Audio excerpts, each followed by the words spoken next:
ऐसे काहे देवरू हो देखो तारो, ऊपर से नीचे लाने देखो तारो। नहीं देखो क्या देखल ही बाकी तोरे जैसा ना।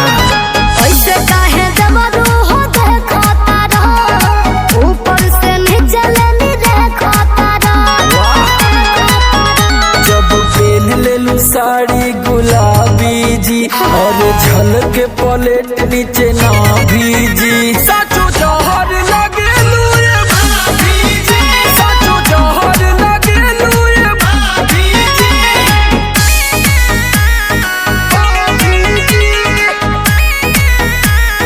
भाभी जी।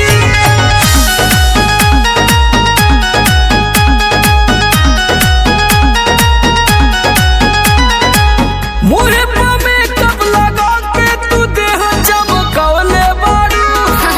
मारे लुकावन सेंट गाँव गमकौले बारू। तो गम करना गमकौले राय तरे। काहे तोड़लो बढ़ाई हमार देवरू, बुझता नहीं का बात विचार देवरू, रही लाख कबले तोहर लाभी जी, बोलू दी डालिया पंचाभी जी। साचो जहर लगेलू ये भाभी जी, साचो जहर लगेलू ये भाभी जी।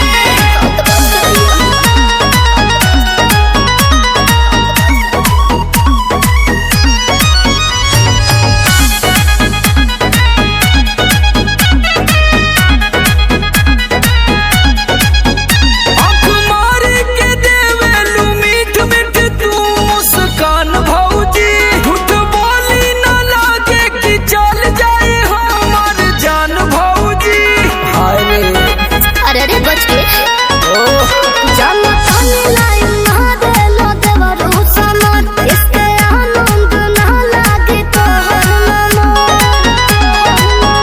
भइल बारू तू तो दिलवा पे हावी जी, मन करेली ही गोरवा में दाबी जी। साचो जहर लगेलू ये भाभी जी, साचो जहर लगेलू ये भाभी जी। हाँ तो भगवान कुल वैरायटी तो रही में डाल दे ना।